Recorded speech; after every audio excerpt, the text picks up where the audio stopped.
За ученикот кој вчера претепал наставничка и нападнал неколку деца во основното училиште Димо Хаджидимов во Влае, се води постапка за да биде преместен во друго училиште, велат извори на Телма. Родителите пак гневни на ситуацијата поднале петиција до директорката дека од денес нивните деца нема да посетуваат настава се додека не се реши проблемот. Надлежните од училиштето велат дека денеска имале настава, но со оглед на тоа што денес им беше скратена, дел од учениците биле присутни, а имало и такви кои биле отсутни. Ученикот денеска, според информации на Телма, не дошол на настава. Родителите велат дека ова не е прв пат да имаат проблеми со ученикот, но бидејќи како што велат е заштитен од институциите со оглед на тоа дека нема наполнето 14 години, не може да одговара, а тие не може да действуваат.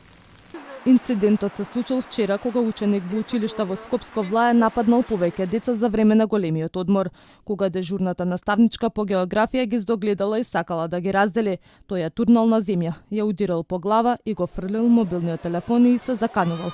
Веднаш добила лекарска помош од итната медицинска помош, а се жалела на повреди на главата и вознемиреност. Случајот е пријавен во полициската станица Карпош. Ученикот е згрижен во групен дом. Тој е на возраст под 14 години и не може кривично да одговара.